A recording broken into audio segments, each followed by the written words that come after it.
Interview, including a revealing look at the bizarre incident that changed Tonya's life and the sport of figure skating forever. A cowardly act so poorly planned and executed, it defied belief. I guess you have to have someone be the brains of this operation, of the game that couldn't shoot straight. We will follow Tonya's climb from a dirt-poor upbringing in Oregon. We had moved the trailer, moved it into my mother's driveway. I think that's where everybody come up with the trailer crash. To Harding's triumph as a world-class figure skater, the first American female to successfully execute the triple axel. When Tonya Harding landed a triple axel, there was a sound. There was a sound the way she landed on the ice, and there was just kind of a like that.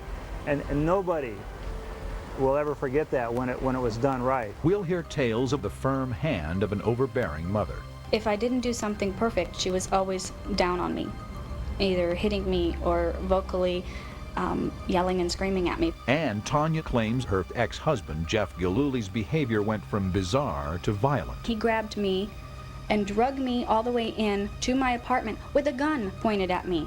We'll examine one of the most publicized crimes of the century in an exclusive interview with the hitman. Specifically that they wanted her right leg to be injured because that was her landing leg. And finally, we'll explore the question everyone wants answered. Did Tonya Harding orchestrate the attack on Nancy Kerrigan, or was she simply a dupe? I have no idea who originated it. I don't know. This is the story of greed, ambition, and retribution. This is the story of Tonya Harding, the true Hollywood story. The prototypical female figure skater, a poised, graceful athlete with the style and elegance of a ballerina, was embodied by Peggy Fleming. The lovely 18-year-old captured hearts and Olympic gold at Grenoble, France in 1968. 8 years later at Innsbruck, Austria, Dorothy Hamill also won the gold medal, while back home her pixie hairstyle became the rage. Fleming and Hamill and their successors, Christy Yamaguchi and Nancy Kerrigan, were cut from the same mold. The status quo was shattered, however, with the arrival of an outcast in 1976. Tonya Maxine Harding had big league talent and ambition, but she was no ice princess. Tonya's story began on November 12, 1970 in Portland, Oregon. Her mother, Lavana, already had 5 children from 4 prior marriages. She hoped for a boy. Tonya's father, Al, was overjoyed with his baby girl. When Tonya was born, I was the happiest guy in the world. The Harding family barely made ends meet. Al Harding worked infrequently as a truck driver and day laborer. Life was a struggle. Still, Tonya adored her father and cherished their time together. Tonya loved the rugged, wide-open spaces of Oregon, but she discovered her destiny while visiting the Lloyd Center shopping mall in downtown Portland in 1973. Fascinated by the skaters at the mall's indoor rink, Tonya pleaded with her parents to let her take the ice. Just by watching other people is how I learned at first. And then finally, I said, well, I want to do this more. I really like it. And they're thinking, yeah, right, a 3-year-old knows what she wants. But this 3-year-old did know what she wanted, and within weeks, little Tonya was enrolled in group lessons wearing a pair of hand-me-down skates. But Al Harding's meager wages were not enough to support the family and pay for Tonya's lessons. To help out, Tonya's mother, Lavana, went to work as a waitress, but not all the money went to pay bills. She liked brandy, and it just started really getting out of hand. She might buy a whole case of gallon bottles of brandy. She could go through a gallon of brandy in a week. Every morning she had brandy in her coffee, and it was more like coffee in the brandy. The Harding family lived in a trailer and moved frequently in and around the Portland area. We had moved the trailer, moved it into my mother's driveway. I think that's where everybody come up with the trailer crash. More often than not, according to Tonya, her mother was in an angry mood, her behavior impulsive, sometimes violent. It was very hard because, you know, when you're a child, you don't really understand why you're getting smacked around or, you know, sent to your room for no reason. And it was always really hard not knowing. No matter what Tonya wanted to do or was doing, it was wrong. And it just kept getting worse and worse all the time. Tonya's only way to escape was to lace on her skates. Blessed with raw talent and a fearless attitude, Tonya showed enormous potential even as a 5-year-old. Despite the problems at home, Tonya's parents agreed their daughter's gift was special, and they decided to hire a coach. Al and Levana Harding finally settled on a local skating professional, Portland's Diane Rawlinson. When she said that she wasn't going to teach me because she didn't teach young kids, then I got upset because I wanted the best teacher. So I went out and I skated circles around her while she was teaching. And finally she came up to my mother and she says, okay, I will watch her. And so, you know, have her show me what she can do. And I'm like, oh, okay. And so I went out and I showed her, and my mother was giving me hand signals through the glass. Tonya's determination and natural talent impressed Rawlinson, and in 1975, Diane agreed to coach the tiny 5-year-old. Tonya's skating career was in good hands, but her home life was in shambles. For Tonya, life with Mother became an ordeal. If I didn't do something perfect, she was always down on me, either hitting me or vocally yelling and screaming at me. She wanted me to make the best out of the time that I had to skate. And if she thought that I was wasting her money and her time, then it was kind of bad. Money was indeed a problem, and so was Levana's behavior. Her frequent outbursts at the rink embarrassed Tonya. But while mother and daughter were at odds, Tonya and her father became inseparable. I was working for a rubber corporation. The top wage was only $5.05 an hour. So we did a lot of collecting bottles and stuff to buy things for Tonya. She would get out and run along the side of a road or something and pick up bottles and cans. The cost of ice time, lessons, and equipment drained the family's resources. But over the next 3 years, the kid from the wrong side of the tracks won competition after competition. 8-year-old Tonya also proved she could hold her own off the ice. Friend Shannon Caratlin. A lot of the little girls had little fur coats, and Tonya never had one. And you know, she'd come in her sweaters or sweatshirts or something, and she really, really, really wanted a fur coat. So her dad scraped the money together and got her a little rabbit fur coat. And Tonya said she sat down one day on the bench, and she puts down a duffel bag and she starts lacing up her skates, and a little girl sits down next to her and she says, "Hey Tonya, nice coat. Mine's mink." And Tonya said, "Thanks, mine's paid for." And that's typical Tonya. Tonya's sharp tongue and impoverished home life weren't the only reasons she stood apart from the other skaters. Over the next 6 years, Tonya climbed steadily through the amateur ranks, with Diane Rawlinson nurturing her star pupil, often for no pay. Despite recurring bouts with bronchial asthma and a wild streak that repeatedly landed her in hot water at home, Tonya's dedication to the sport was without equal. Be there at the rink at 4:45 in the morning, and I'd skate till anywhere from 7:30 until 10, depending on the days. And then I would go to school, get out of school, ride the bus home, and after work, I'd watch a little TV and then go back to the rink and skate again.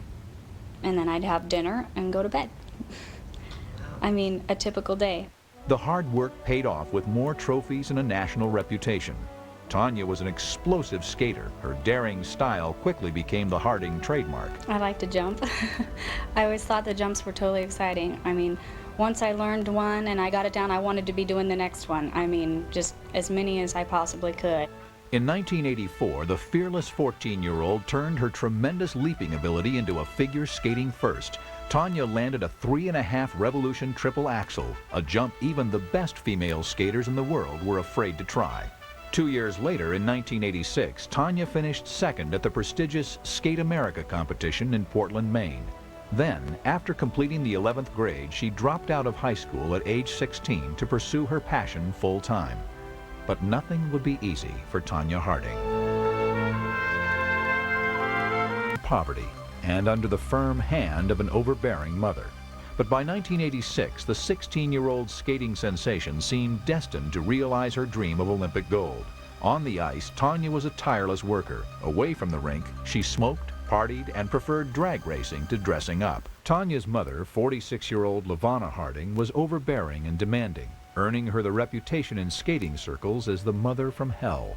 But she supported her daughter's desire to skate by shuttling her back and forth to the rink and sewing many of Tonya's costumes.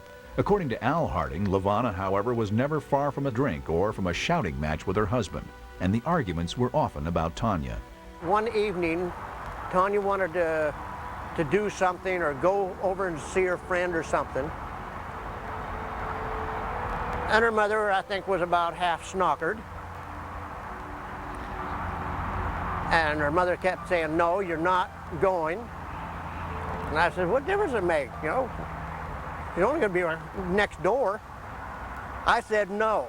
And Tonya said, well, I'm going to go. I'm going to go over and visit with them. And her mother just blew up real quick and said, all right, Tonya, from now on, don't you ever call me mother again. My parents divorced in February of '87, and then my mother ended up getting married again in December of '87. I went with my dad. That arrangement didn't last. Al could not find work in Portland and left town to accept a job in Idaho. At age 17, Tonya was forced to move back with her mother, Lavana, and husband number 6, James Golden. Her new husband and her expected me to pay rent there and pay for food and all this stuff, and it's like, wait a second, I'm not even working.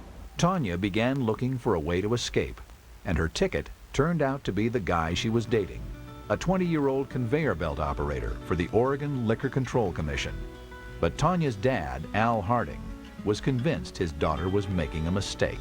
Well, I didn't like Jeff Galooly the first day I met him, when he came down to the rink and was watching Tonya skate. But Tonya was stubborn, and in the summer of 1988, she decided Galooly was her man. So then I ended up getting a place with Jeff. And it was only a couple months before I was 18. Galooly seemed to offer Tonya a sense of stability, which in turn raised her level of confidence on the ice. At the 1989 Senior Nationals in Baltimore, Harding's third-place finish was impressive, but not impressive enough. Only the first 2 skaters qualified for the World Championships in Paris, France. Meanwhile, Harding's relationship with her boyfriend quickly soured. For Tonya, it was an all-too-familiar pattern. He beat me all the time. Didn't matter, anytime. But see, he said he loved me, so I stayed with him. My mom said she loved me, but she beat me. So I figured, you know, well, I guess it's okay. You know, I mean, maybe one of these days he'll grow out of it. Maybe he'll become proud of me. Galooly denies he ever mistreated Tonya, and Tonya was willing to overlook any problems they had as she proceeded to the altar. In March of 1990, 19-year-old Tonya Harding wed 22-year-old Jeff Galooly in Vancouver, Washington. When they got married, and after the wedding ceremony, and they line up and everybody lines up to shake his hand and kiss Tonya and everything, and when I walked up to him, I shook his hand and I said, I still don't like you, but welcome to the family. Tonya's relationship with Galooly was stormy at best. Meanwhile, on the ice, Harding's in-your-face attitude became too much for her longtime coach, Diane Rawlinson. When you're 18 and you're totally, you know, teenager, I know what I can do, don't tell me how to do this. And finally Diane got fed up with it, and that's when I went to Dodie. And Dodie was Diane's first student. Dodie Teachman was up to the challenge, and the Harding-Teachman partnership paid off quickly. At the 1991 Nationals, 20-year-old Tonya responded with a remarkable skating performance. Oregonian photographer Tom Trike. The practice the day before she won the national championship in Minneapolis, and she was hitting triple axels like I make 5-inch birdie putts. Harding's win at Nationals was a tribute to her fiercely independent style.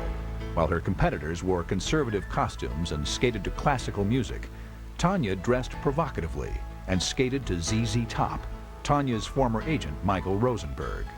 Tonya has never fit the mode of America's sweetheart of the ice. She's never been an ice queen. An ice queen is prim and proper, saccharine, more often than not boring, says the perfect things at the perfect time. They're the epitome of the girl next door. Tonya lives behind the alley next door. Tonya is a tomboy, loves her pickup truck, would rather play pool than watch a tennis match. Despite Harding's rebel on ice reputation, her performance was electrifying, and the judges had no choice but to award Tonya the gold medal. Tonya on the ice, at her best, could beat anybody in the world. Tonya, like any athlete who tries to do, attempts very difficult technical moves, triple axel, triple double combination at that time, now triple triple combinations. Tonya took chances. Tonya savored the hard-fought victory over the favorites Christy Yamaguchi and Nancy Kerrigan, and then, predictably, Harding did the unpredictable. She fired her coach, Dodie Teachman. Jeff had a fit about Dodie because Dodie did not like him, and he told me that either I get rid of Dodie and go back to Diane, or whatever. Instead, just a few months after firing Dodie as her coach, 20-year-old Harding reunited with Teachman. Then, after 15 months of a stormy relationship, Tonya said goodbye to her husband, Jeff Gillooly. When I filed for divorce, the first time, it was really hard. I mean, threatening me on the phone with a shotgun for when I come home from tour and everything. And I ended up moving in with Dodie. Jeff Gillooly's Arizona agent, David Hans Schmidt, doesn't know the Gillooly that Tonya describes as violent. All the time I've known him to be a very reserved, calm, and practical individual. Violence is not anything that I've ever come to know about the Jeff that I know. 2 days after filing for divorce, Tonya petitioned for a restraining order, and Gillooly was barred from any contact with his estranged wife. But Harding's relationship with Gillooly burned hot and cold, and just 6 months later, in early 1992, the couple reconciled. Tonya seemed happy and soon reached a personal milestone, qualifying for a spot on the U.S. Olympic team. Washington Post reporter Christine Brennan. Dodie Teachman told her, you've got to be over there, training, practicing, get on the time schedule, 9-hour time difference between Portland and France.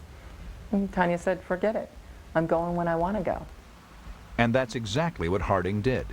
Ignoring her coach's advice, Tonya arrived in Albertville, France on February 16th, just 3 days before the competition. Still suffering from jet lag, Tonya took the ice in the short program and attempted her acclaimed triple axel. Doing the triple axel is just, I don't know, I mean, there's not really any words for it. It's just a feeling. I don't know, accomplishment, I guess, totally. But Tonya could not land the jump and crashed to the ice. 2 days later, Harding delivered another subpar performance in the long program. Her pride and her Olympic dream shattered, Tonya left France without a medal and without speaking to reporters. Shortly after returning home, 21-year-old Harding fired coach Dodie Teachman for the second time.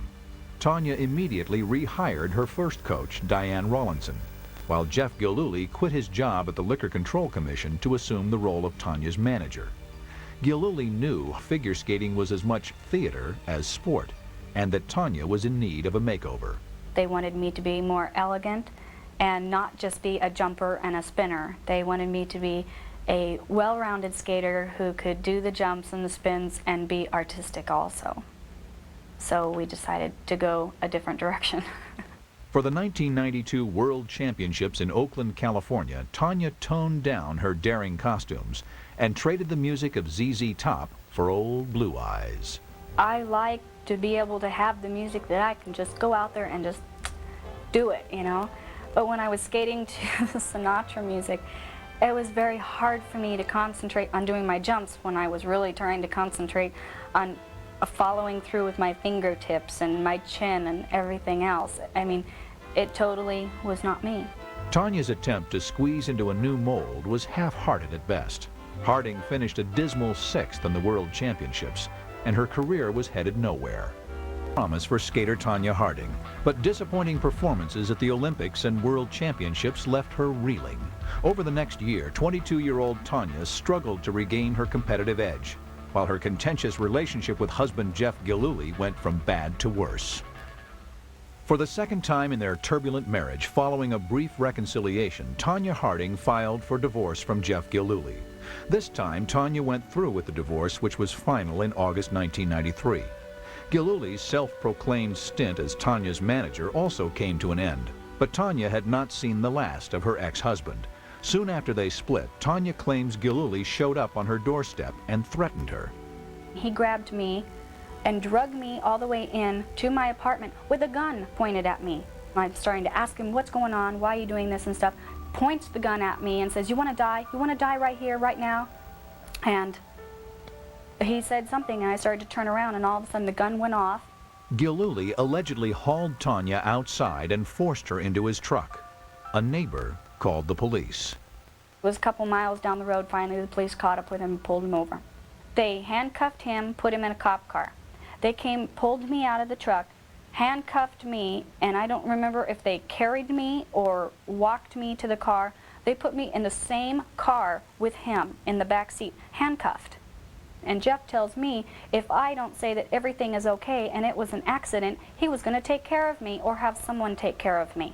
Tonya told police the violent incident was a misunderstanding. No charges were filed.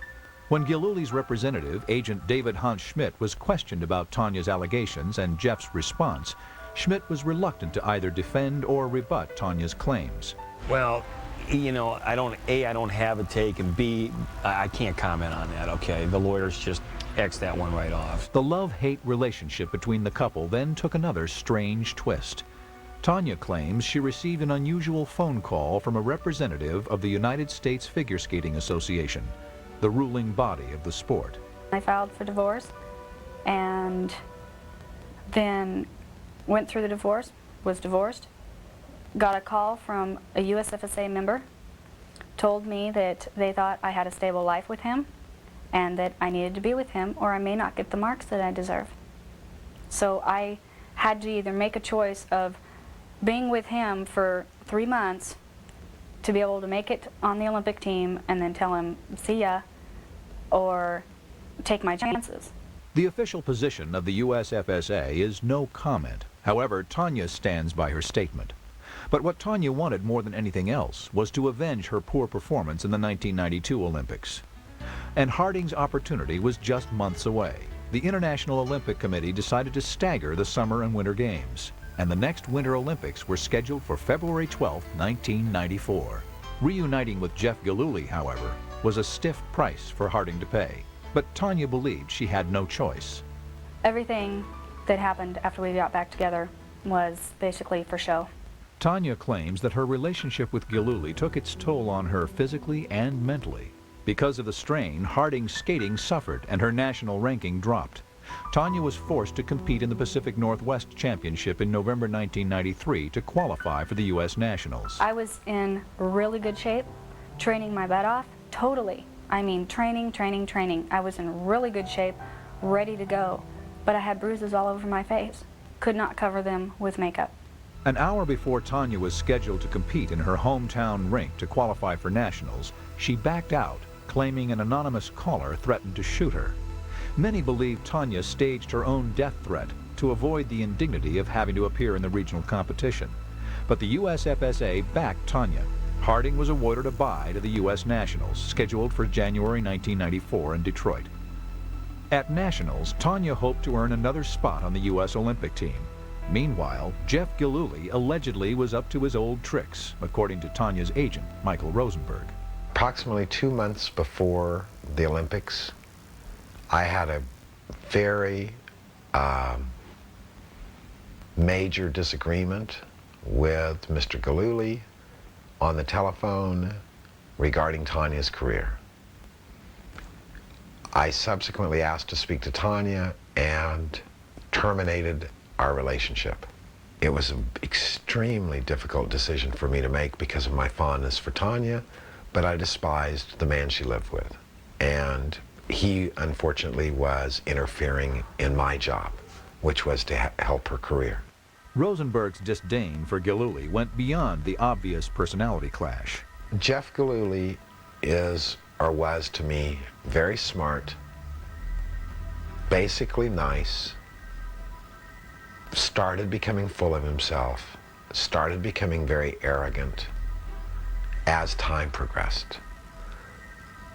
He's not the kind who makes a bad impression when you sit and talk to him. However, he had terrible ideas and illusions of grandeur regarding Tonya. Between 1991 and 1994, Tonya Harding earned a decent living from skating. She reportedly made and spent $200,000 from appearances and donations, including $12,500 from Yankees owner George Steinbrenner. But Gillooly reportedly considered that figure chump change compared to the riches attached to Olympic gold. Sponsorship deals, endorsements, and lucrative contracts with ice shows were worth millions. Portland television reporter Michael Hanna believed Tonya could deliver the goods. Such a great talent, such a gifted young woman, somebody who worked very, very hard as a child and as a teenager to overcome insurmountable odds to make it in the world of figure skating. I mean, who would have thought that little girl growing up in that ramshackle house out in southeast Portland would become a world champion figure skater? But Tonya wasn't world champion yet. The one major roadblock in her quest for lasting fame was a 24-year-old skater with porcelain skin and delicate features, Nancy Kerrigan. Kerrigan, from Stoneham, Massachusetts, was the 1993 national champion, and she was favored to repeat in 1994. Could Tonya defeat Kerrigan in head-to-head competition? According to Harding, the answer was yes. But Tonya claims that Jeff Gillooly, obsessed with reaping the rewards of an Olympic gold medal, hatched a wild plan to take Kerrigan out of the competition. In mid-December 1994, Gillooly assembled an unlikely cast of characters to carry out his incredible scheme. Washington Post reporter Christine Brennan. The brains of the operation, and I say that, and I guess you have to have someone be the brains of this operation, of the game that couldn't shoot straight. The brains was Jeff Gillooly. If 26-year-old Gillooly was the brains, his henchman had plenty of brawn. Sean Eric Eckhart, age 26, Portland, Oregon, school friend of Jeff Gillooly. 320 pounds of bluster and big dreams, Eckhart was a computer hacker who fancied himself a master of espionage.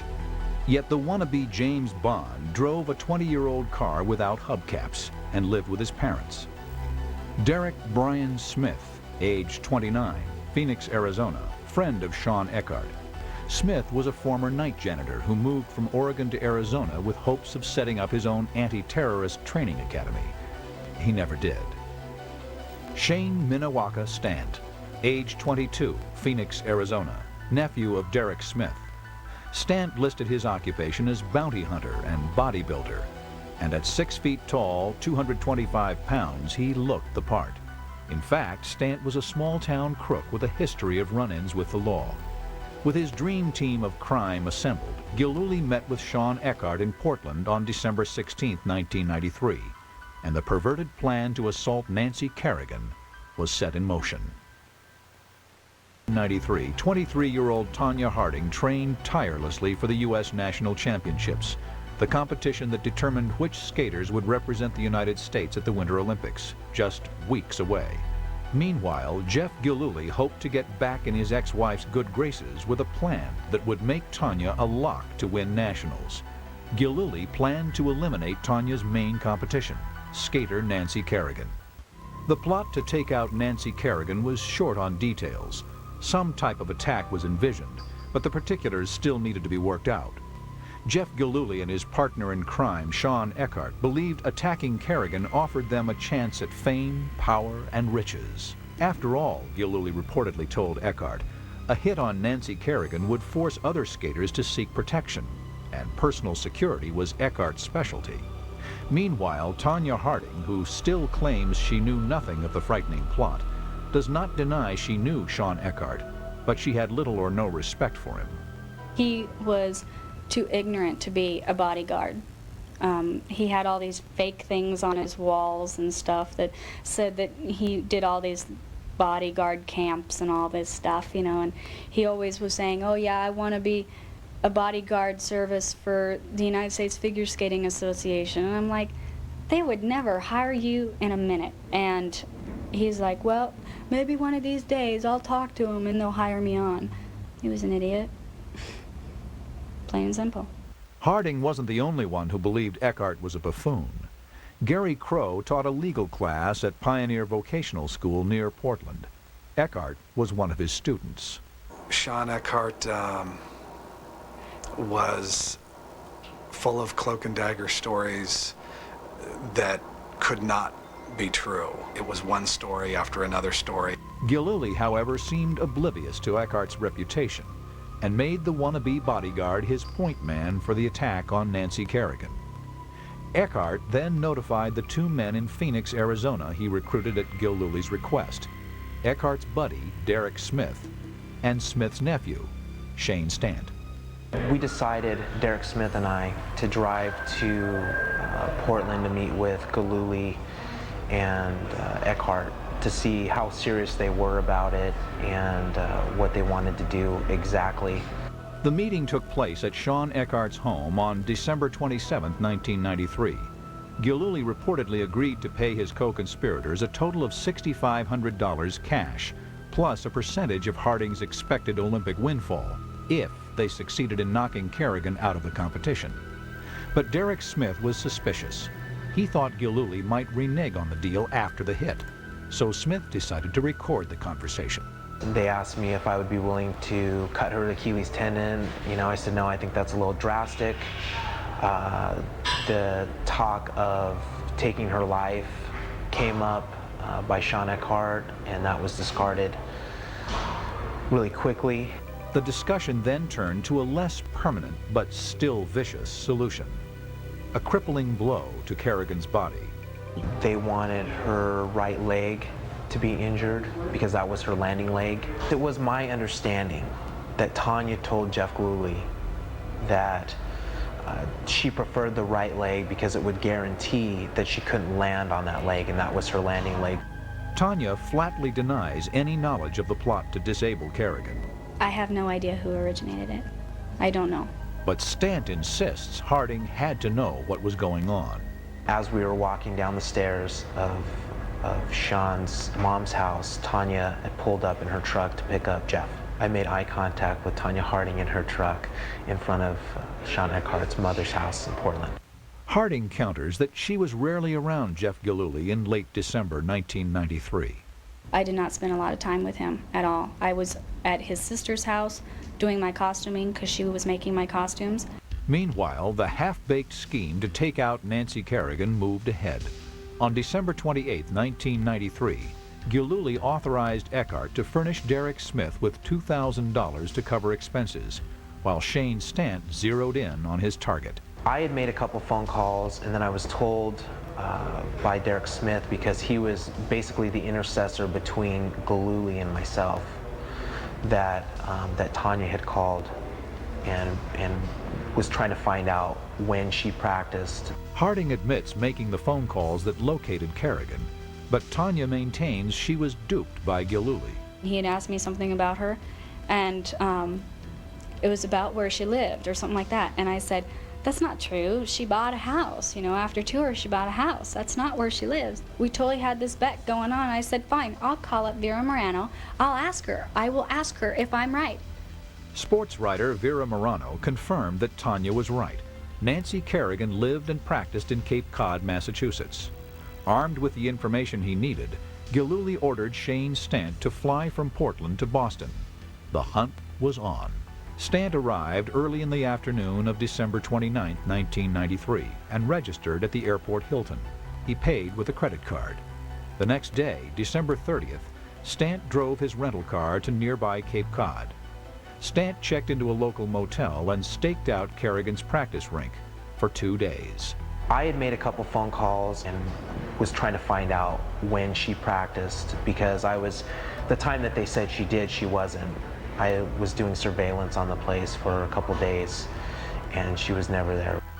Back in Portland, Jeff Gillooly became frustrated with Stant's ineptitude. On New Year's Eve, 1993, Gillooly met Eckhart, and in no uncertain terms, Eckhart was told to fire Stant and hire someone who could at least find his target. The cash needed to pay for another hitman reportedly would come from donations made to Harding. One of her sponsors and had given her $10,000 or something like that. And I know that there was rumors out that part of his funds were used for this. Eckhart convinced Gillooly to stick with Stant, who called on January 3, 1994, to report that Kerrigan was gone. Like Tonya Harding, Nancy was on her way to Detroit for the U.S. Nationals. Stant immediately hopped a bus in Cape Cod and headed for Michigan. At the same time, Derek Smith left Portland, also bound for the Motor City. When Stant arrived, he checked into an airport motel and made several phone calls through the office switchboard. Derek Smith had met me in Detroit as kind of a driver for my getaway. And he was also talking to Galooly because they had thought that I just left and wasn't going to do it. Smith and Stant rented a car and drove to the Westin Hotel in Detroit's Renaissance Center, home base for the competing athletes. Most of the skaters were down in the lobby. Nancy wasn't there. And when I was walking through the lobby, I had eye contact with Tonya Harding. And when she saw me, she stared at me, and then she looked away, and she kind of had a strange look on her face, and at the time, I didn't really think anything of it. According to Tonya, the encounter never happened, but Stant says a phone call he received that evening from Jeff Galooly disputes Harding's claim. He had said that Tonya saw me in the Westin inside the lobby. So basically from that point on, I knew for sure that she was aware of what I was there to do, because he said that that she was afraid, that she didn't want it to happen in front of her because she didn't want it to like jar her concentration. Stant initially planned to assault Kerrigan right there in the hotel. Author and journalist Christine Brennan. They were going to duct tape Nancy at one point. They were even talking about killing her, which of course is not funny at all. They were going to tie her up in a room. I mean, these stories were so preposterous. And I think the allure of this whole Nancy Tonya story was such that if you'd written this as a screenplay, if you'd written this as a novel, a book proposal, there's no one in New York, in the publishing world, or in Hollywood, in the movie, TV world, that would have ever accepted this. The plot was indeed ill-conceived, but Stant was not about to turn back. He decided, however, that attacking Kerrigan in the hotel was too risky. Stant switched to Plan B, assault Nancy Kerrigan at the practice site. The hit was scheduled for January 6th. I went and did surveillance on the Cobo Arena ring the day before the attack. Basically what I was looking for was an escape route. Stant knew where and when the attack on Kerrigan would take place and how he would get away.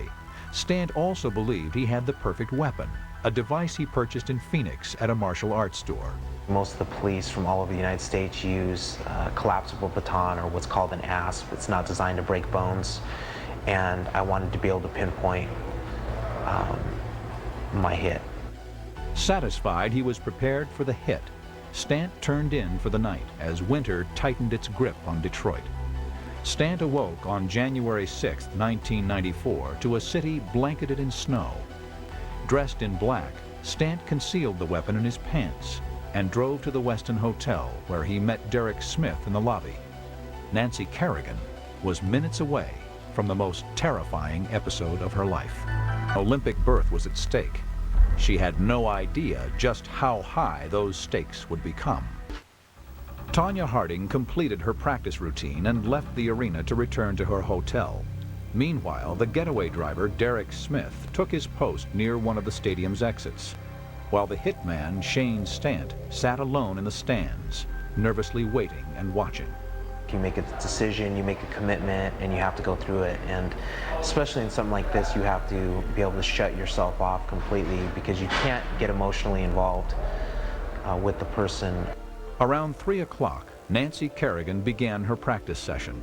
Stant began his countdown.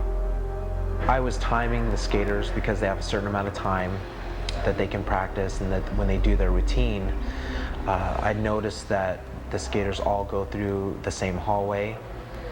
So I knew that she would be exiting that, and that the time to do it would probably be when she was doing her own routine. That way she would be coming off by herself.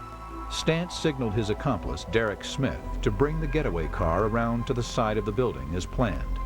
Moments later, Stant made his move. I watched routine, I timed it, I had walked down the stairs when she was getting ready to exit the ice. There was a cameraman that I was concerned about that was walking around, not taking still photos, but a video. And so basically all I did was I stood right behind him and I followed him all the way to the curtain. With Nancy Kerrigan in his sights, Stant carried out his assault. I walked through the curtain and I pulled out the collapsible baton. I struck her once on the bottom of the thigh and on her right leg, and I ran down the hall. Kerrigan collapsed in a heap, screaming and writhing in pain. Why? The attack was over in a matter of seconds. Stant made his getaway, seen only by one member of Nancy's entourage. There was a lady that was a seamstress that she was actually talking to, and she was yelling, somebody stop him. But I had already ran. I hit her once. I didn't stay there and beat on her. Stant quickly reached the door that led outside to a waiting car and a clean escape, or so he thought. But Stant was in for a big surprise. The door, unlocked the day before, was bolted shut. The doors were locked, so I jumped through the plexiglass window and ran down the street. I threw the baton out in the snow. It didn't matter to me because I wore gloves, full finger gloves, and I had already wiped it clean, so there was no prints of mine on it. Disoriented and panicked, Stant was in for another surprise. Derek Smith and the getaway car were nowhere in sight. There was a bunch of buses parked in front with about 80 people standing outside, so he had to catch up to me. Smith caught up with Stant at a nearby post office. The two men then returned to Stant's airport motel. Meanwhile, the drama played out on several fronts. The attack on Nancy Kerrigan led newscasts across the country. In an emergency room at the Detroit Medical Center, Nancy Kerrigan feared her skating career was over. And at the Westin Hotel, Tonya Harding took a nap.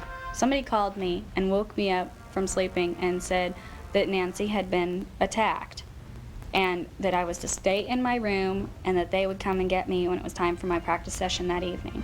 Soon after the phone call, Tonya was escorted to Cobo Arena, where an army of reporters and police investigators surveyed the crime scene. Reporter Christine Brennan. When Tonya was interviewed right after the event, she said that she hoped Nancy Kerrigan got better, which, okay, was appropriate, but she said, I hope that she gets better and can skate next year. I thought that was very bizarre, and it certainly led me to wonder if Tonya hadn't talked to the guys. Harding denied any contact with Gillooly or his goons. In fact, according to Tonya, she was terrified that night. I mean, I was totally freaked out. Went to the rink, skated my session, skated horribly because I was scared. If somebody got past the security already once, what would happen if it happened again? The next morning, January 7th, 1994, Shane Stant and Derek Smith boarded a plane for Phoenix. Harding, meanwhile, says she made a phone call to Jeff Gillooly in Portland. I said, I want you to come here. I want you to be here with me. I said, it doesn't matter if there's, security people or not, I want you here. Gillooly agreed to fly to Detroit the following day. He then settled back in his Portland living room to watch Tonya compete in the first phase of the U.S. National Championships. Kerrigan, who sustained a severely bruised right knee in the attack, was out of the competition, clearing the way for Harding. That night, on January 7th, the competition was held at Detroit's Joe Louis Arena. Tonya came through. She finished first in the important short program. Moments after her outstanding performance, Gillooly received a phone call from Tonya's father. And I said, hey, why don't you come on into town and we'll go out and have a beer, we'll celebrate.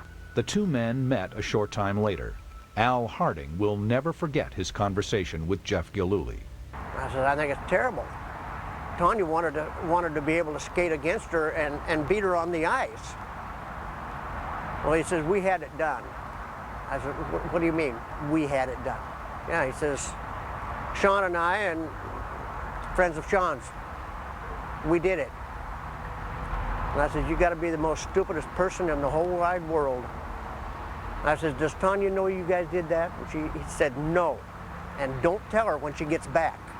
Al Harding was dumbstruck, but the incredible story was far from over. On January 8, 1994, Jeff Gillooly flew to Detroit and went directly to Joe Louis Arena. Tonya performed brilliantly in the long program and won the gold medal.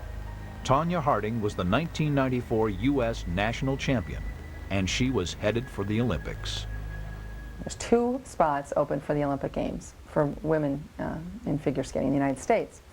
And you've got 2 great women, Nancy and Tonya. Nancy Kerrigan obviously was in great shape. I'm certain she would have won the nationals had she been able to skate in them. And I am certain Tonya Harding would have finished second. With Nancy out of the picture, Tonya was number 1. 13-year-old Michelle Kwan took second place and the silver medal. Harding and Kwan would represent the United States at the Olympics. While Harding celebrated her victory across town, Detroit Police Chief Benny Napoleon received a mysterious phone call from an unidentified woman.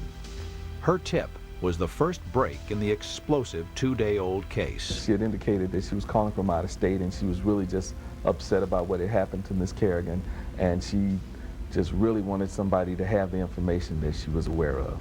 The mystery woman, Sarah Bergman, told police about a conversation she had with a friend, Eugene Saunders. Saunders, she said, mentioned an audio tape played for him by Sean Eckhart. Eckhart and Saunders were both students of Portland private investigator Gary Crow. The recording documented the plan to attack Nancy Kerrigan, hatched a month earlier.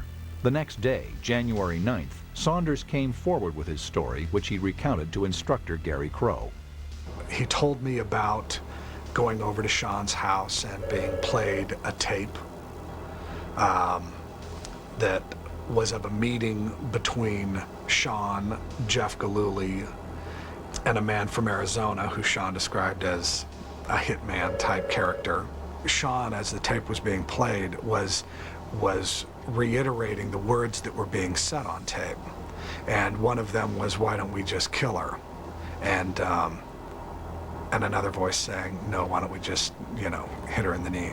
The tape clearly implicated Gillooly, but Detroit police were also suspicious of Harding. When the couple arrived back in Portland on January 10th, the media welcomed home a champion. But that same day, the FBI hauled in Gillooly and Harding for questioning. Tonya and Jeff were grilled for several hours. They denied any knowledge of the Kerrigan assault. The authorities were not convinced, but they lacked evidence to make an arrest. The next day, January 11th, Tonya says Gillooly started acting weird and she became suspicious. We ended up seeing lawyers, and then he started telling me what I should and should not be saying. And then him and Sean were doing stuff, and anytime he had to do something or he had to leave, he's like, "You're coming with me." Harding's suspicions were confirmed, she says, when Gillooly snapped during a meeting with their lawyer on January 12, 1994. I was telling what we had done the day before or something, and he all of a sudden grabbed my leg and just squeezed it really, really hard, and he says, "Okay, that's enough." Following the meeting, Tonya says Gillooly's behavior went from bizarre to violent. He dragged me out of there. We got in the car, and no sooner we got in the car, he totally turned around and backhanded me and told me that I should keep my mouth shut. Gillooly's actions convinced Harding he was hiding the truth about the attack on Kerrigan, and Tonya considered going to the police. But Harding says she got cold feet after Gillooly, Sean Eckhart, and an unidentified accomplice drove her to a deserted location outside Portland. I got driven up into the mountains and had a gun shoved in my head again. He told me that if I did not cooperate, that he was going to take care of me right here and dispose of me. It was dark. We were up on some road up in the mountains, and a lot of other things it happened there, but I will never tell anybody what happened. But let me tell you, he took everything away from me. Him and his friends. Everything that a woman can ever cherish. No charges were filed. 1994, skater Nancy Kerrigan was ambushed in Detroit following a practice session for the U.S. National Championships. The attack, and reports that 23-year-old Tonya Harding might be involved, shattered the tranquil world of figure skating. Violence, conspiracy, and greed. This story had all those elements. And the crime ignited unprecedented coverage by tabloid and mainstream media. Within days of the attack on 24-year-old Nancy Kerrigan, a dragnet closed around the main suspects, an unlikely band of misfits. Detroit Police Chief Benny Napoleon. The trial turned into a federal case once we knew that it was plotted outside of the city of Detroit and outside of the state of Michigan. And that was obviously, it would be more difficult for the Detroit police to try to conduct an investigation that goes across state lines than it would be for the FBI. And at that point, it took on a federal flavor. The question of what, if anything, Tonya Harding knew about the assault on Nancy Kerrigan remained unanswered. Authorities were convinced, however, they had a strong case against Tonya's ex-husband, Jeff Gillooly, and his accomplices, Sean Eckhart, Derek Smith, and Shane Stant. The smoking gun was an audio tape recorded by Smith weeks earlier when the foursome made their pact to attack Kerrigan. But there was more. Gillooly and company left a trail of evidence, including Shane Stant's hotel credit card receipts and phone calls he made from his Detroit motel. But perhaps the most incriminating evidence was a bundle of papers Gillooly tossed in the dumpster of a restaurant near his Portland home. Restaurant owner Kathy Peterson accidentally discovered the documents, which included sketches of the original plan. That plan called for Shane Stant to attack Nancy Kerrigan at the arena in Cape Cod. I found the name Tonya Harding, or no, actually it was the name Jeff Gillooly on an envelope. And that kind of piqued my curiosity, and I went through some more things and found a receipt from the Skaters Association, and I found a commuter ticket out of Detroit. Knowing that all this was taking place, during that time, I was even more curious, and then came across an envelope with doodlings with Tony Kent Arena, some phone numbers and things like that, and then called the FBI to come and get this stuff from me. On January 12, 1994, FBI agents were close to arresting Gillooly and company when Sean Eckhart, in an attempt to distance himself from the crime, placed a call to Derek Smith. Sean Eckhart was trying to get Derek Smith to give him information about the attack, and it was obvious to Derek Smith that he was leading him into basically admitting that he had something to do with the attack on Nancy Kerrigan. Stant pulls no punches in explaining Eckhart's motive. Because he'd opened his big mouth, told everybody and bragged to everybody about being involved in the Nancy Kerrigan attack, because he thought it'd make him look bigger and better, and basically the whole thing went down. Smith refused to take the fall, and that same day, January 12th, Sean Eckhart was interrogated by the FBI. Eckhart confessed and named names: Gillooly, Smith, and Stant. I had the decision whether I was going to turn myself in and, deal with the consequences, or whether I was going to take off and be in hiding, and I decided to turn myself in Arizona. Stant signed a confession implicating his partners. He was promptly extradited to Oregon to stand trial with Derek Smith, who was also under arrest. Both men were charged with conspiracy to commit second-degree assault, a felony. Eckhart and Gillooly, meanwhile, were also arrested. They faced more serious racketeering charges for taking money the Olympic Committee earmarked for Tonya and diverting those funds to pay for the attack on Nancy Kerrigan. Soon after his arrest on January 19, 1994, Gillooly confessed, but he was not about to go down alone. Gillooly fingered Tonya, saying she not only knew about the plot, she participated in the planning from day one. Television reporter Steve Dunn. He was glad that he had confessed, and then at that point is when he started talking about Tonya and the fact that she hadn't. And he said, Steve, I don't think she ever will, but she's as guilty as the rest of us. Despite Gillooly's allegations, authorities lacked the hard evidence needed to arrest Tonya. Harding continued to deny any involvement and said she was being secretly taped for the media by her own mother. Tonya then severed all ties with Levana. Then on January 27, 1994, Tonya called a press conference in Portland, where she dropped a bombshell. I had no prior knowledge of the planned assault on Nancy Kerrigan. I am responsible, however, for failing to report things I learned about the assault when I returned home from nationals. Private investigator Gary Crow doesn't buy Harding's story. I just can't imagine a woman who's a champion Olympic ice skater finding out that her ex-husband planned and executed a plot like this. And and remained with him after destroying her. That alone told me a lot. I think any normal person would say, my God, what did you do? I mean, what have you done? Get away from me. Shane Stant is even more emphatic about Harding's alleged involvement. There's two people that knew that I was in that hotel room up until that point, and that was Tonya Harding and myself.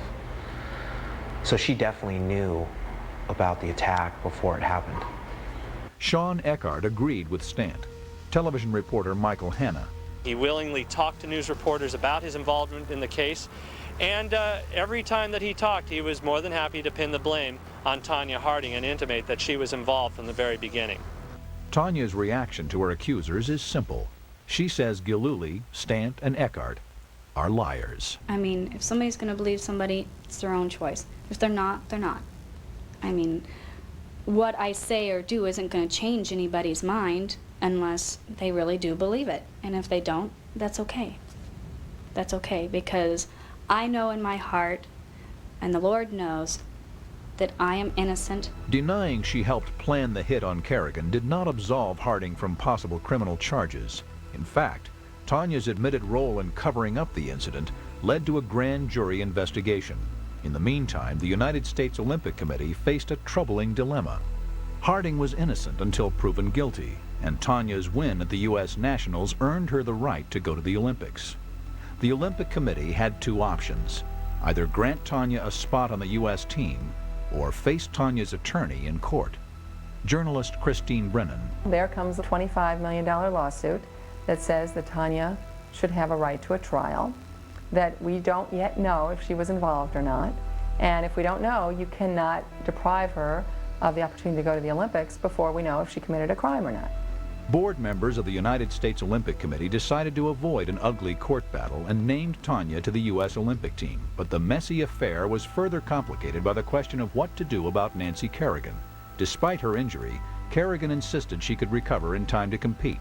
United States Figure Skating Association board members believed they could not deny Nancy her shot at Olympic glory. There were numerous closed-door meetings. Finally, the USFSA awarded Kerrigan a berth on the 1994 Olympic team.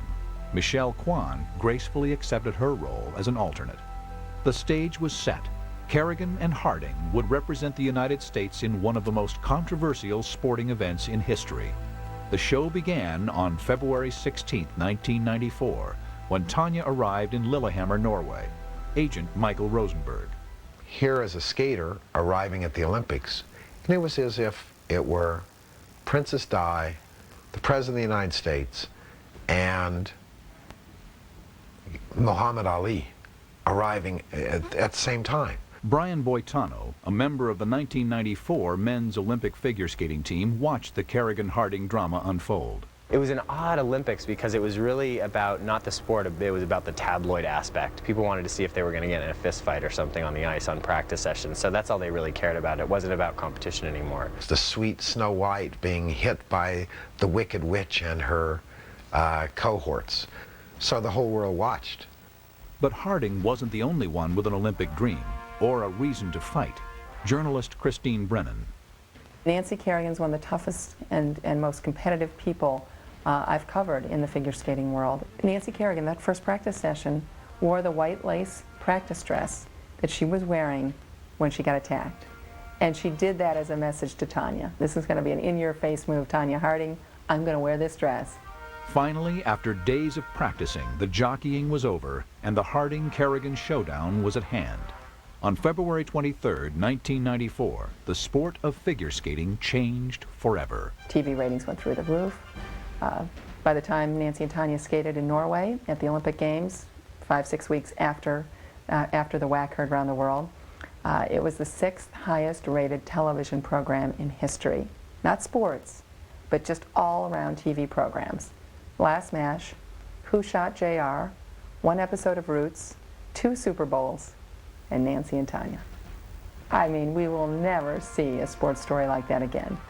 Anyone in figure skating who doesn't bow once a day towards Portland, Oregon and say thank you, Tonya Harding, is nuts.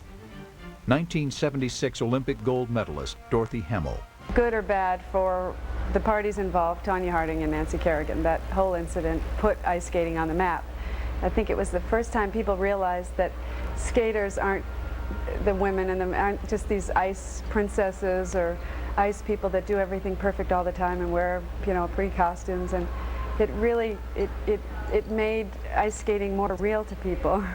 23-year-old Tonya Harding was real, all right, and so was the pressure. After a poor showing in the short program, Harding's only hope for a medal required a flawless performance in the long program. On February 28, 1994, Tonya appeared ready for the challenge, but fate played another cruel joke on Harding. She was beside herself with nervousness. In fact, I think she was comatose.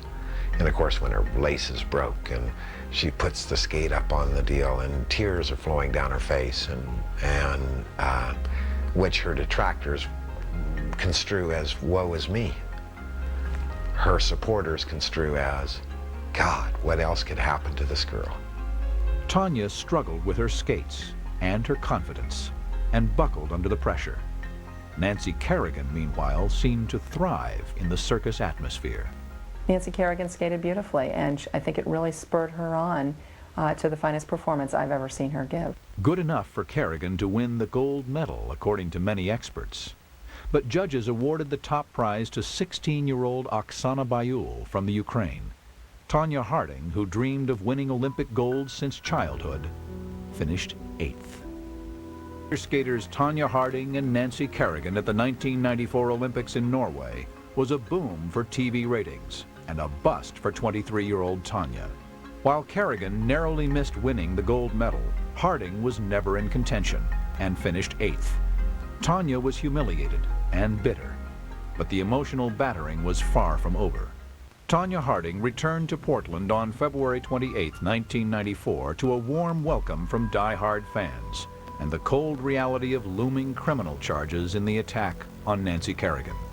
Meanwhile, following their confessions, Jeff Gillooly and his band of outcasts, Sean Eckhart, Shane Stant, and Derek Smith, faced jail time for the crime. Stant and Smith were convicted of conspiracy to commit assault. Eckhart and Gillooly were convicted of racketeering. David Hans Schmidt continues to defend Gillooly's part in the conspiracy.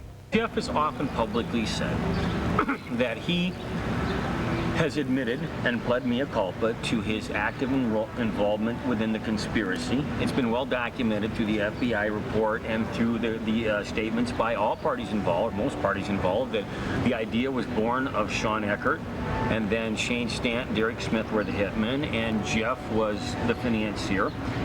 And then there's the puzzling aspect of Tonya's involvement, which remains still a perpetual object of debate. Gillooly was sentenced to 2 years, later reduced to 6 months at a military-style boot camp.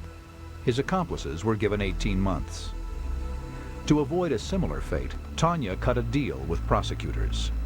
Harding admitted that she impeded authorities in the Kerrigan case, and on March 16th, she pled guilty to 1 count of conspiracy to hinder prosecution. Tonya avoided going to jail, but the terms of her plea bargain were stiff: 3 years probation, a $100,000 fine, a $50,000 donation to the Special Olympics, and 500 hours of community service.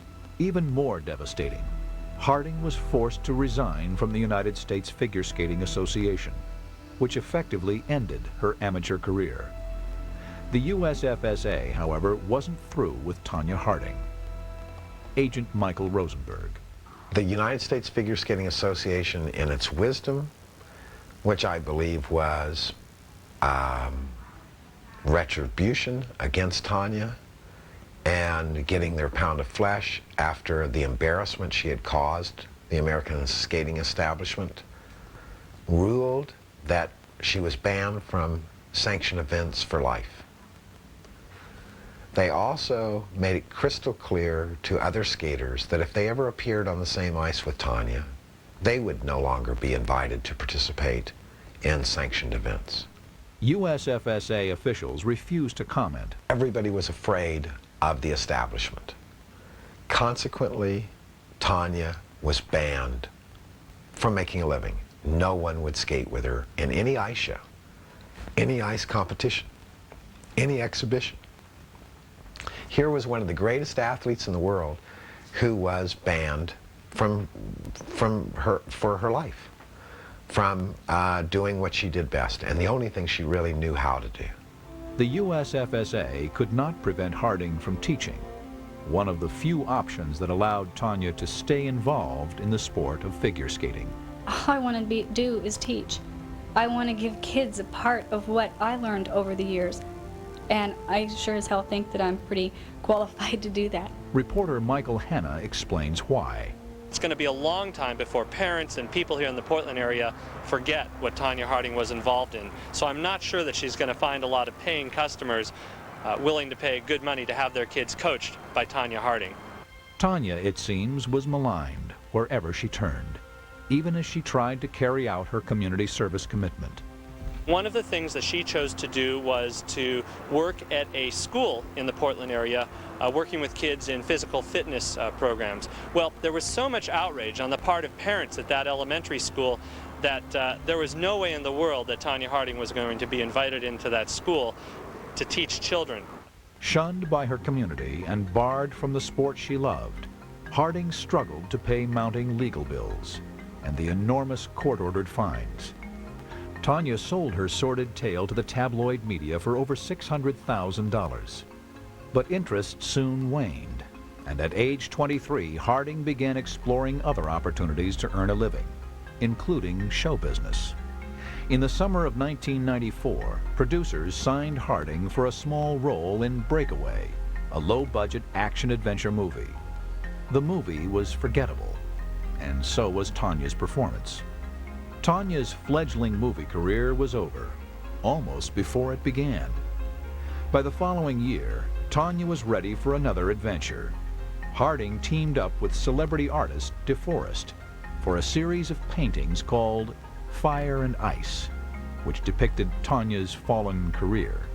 I got to see a side of her that I think a lot of people didn't. It was a side of her that was a more sensitive, compassionate person. She really is a sweet friend once you gain her trust. Harding hoped the publicity from the paintings would help jumpstart yet another new venture, a pop singing group Tonya formed called the Golden Blades. In early September 1995, the group was invited to perform in concert at a charity event in Portland.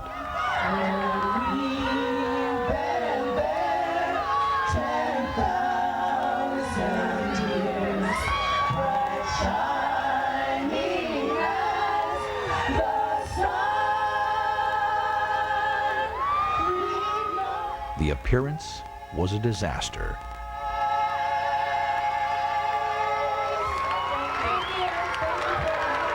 Ladies and gentlemen, the Golden Blades. Portland's Z100 radio station sponsored the event, and the DJ, known simply as Nelson, summed up Tonya's performance. She's out there singing and people are going, "Boo, you suck!" She just wasn't very well received. Nelson's radio sidekick, John Murphy, has little sympathy for the fallen skater, turned actress, turned singer. Does Tonya Harding deserve a break? I don't know. Which leg? No, just kidding. You know, here's why I'm angry at her and why it bugs me. Because Tonya Harding was, and I think probably still is, a very talented skater. She could have gotten to the top just by working hard, which she did, and trying to even train harder.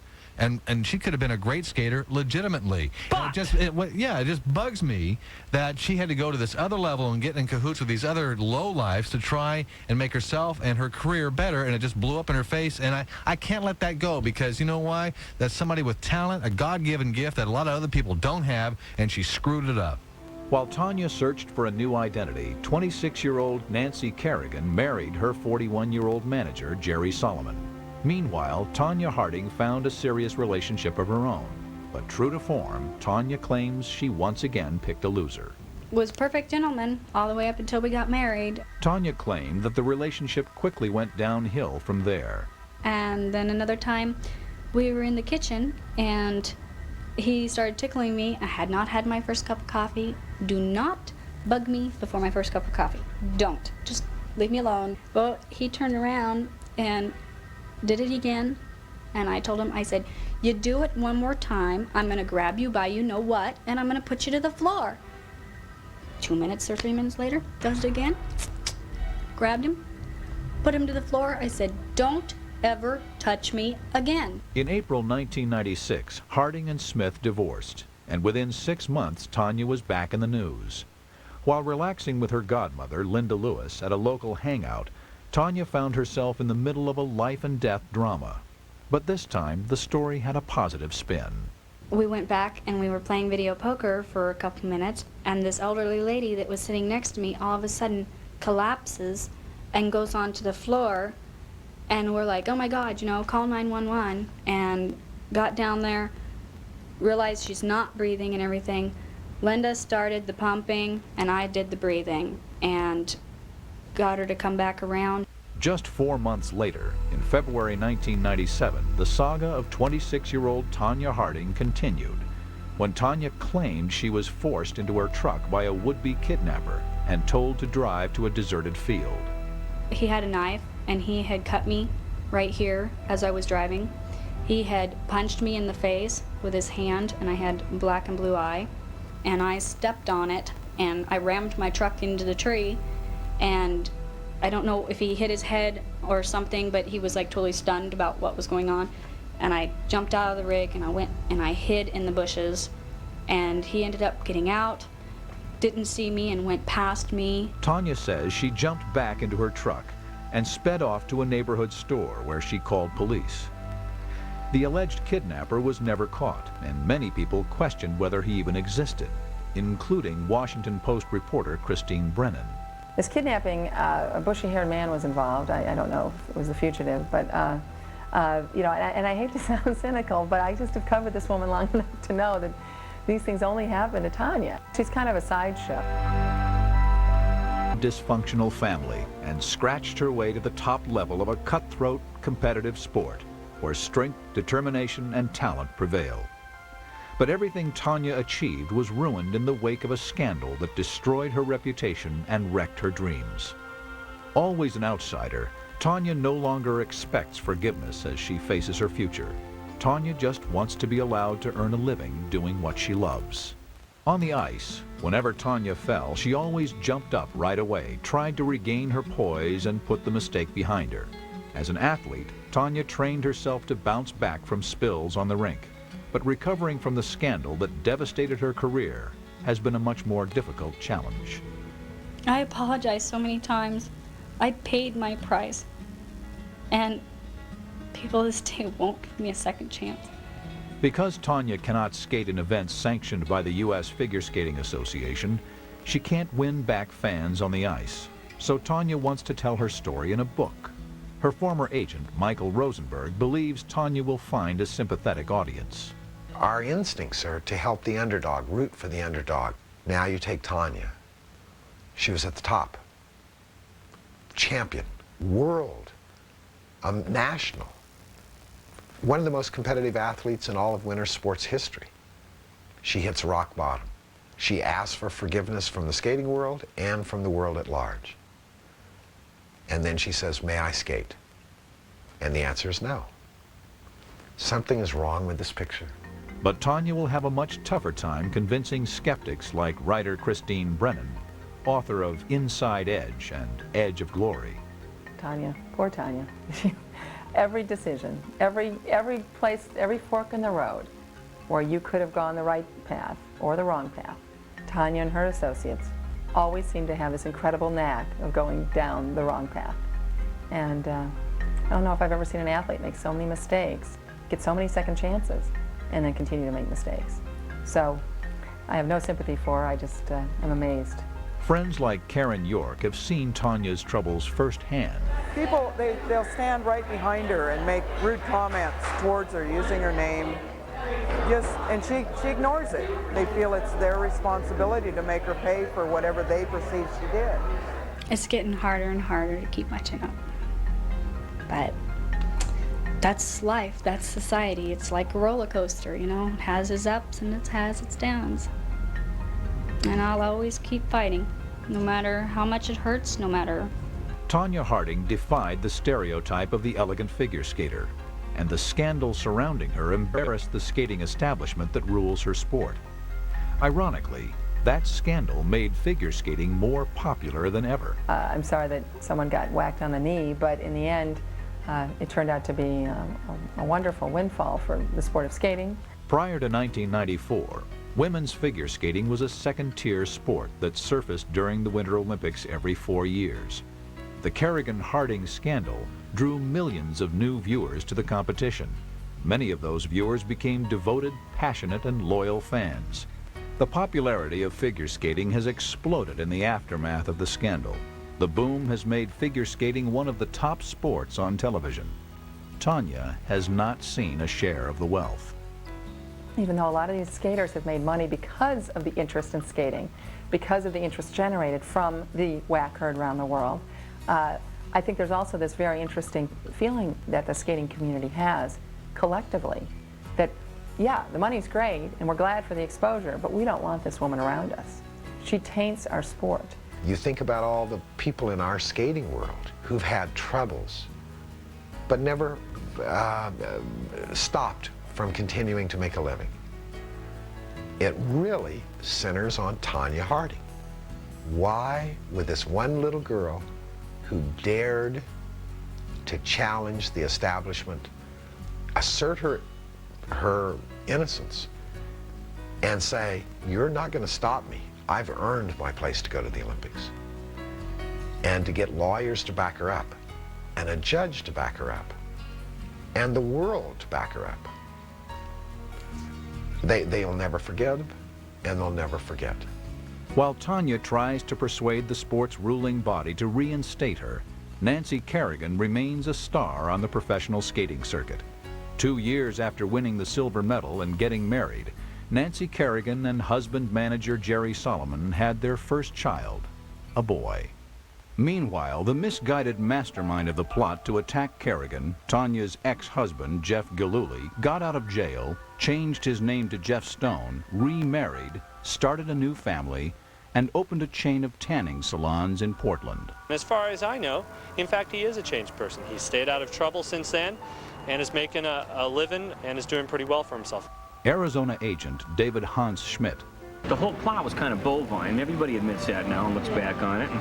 And again, as far as Jeff goes, I think Jeff just realizes now, with many years past, that it was just really something that you know, it was a young gang, okay, that got a little greedy, got a little rapacious, and had their eyes set on gold and fame and fortune. Co-conspirator Sean Eckhart lives in Salem, Oregon, and works in computer sciences.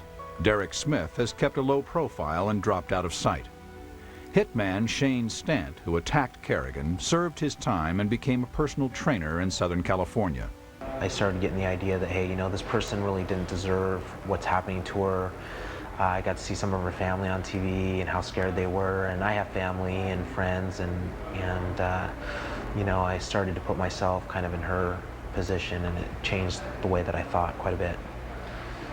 During her turbulent life, Tonya Harding has met every challenge she has confronted, from overcoming the turmoil of her difficult childhood to landing almost impossible leaps on the ice. Yet every day of her future will force Tonya to deal with a constant and painful question: how to restore a tarnished reputation. I just want to be happy. I have really good people around me. I have really good friends and people who like me for me. I'll always keep trying. I'll always, you know, keep fighting. I mean, there's no reason to give up on life.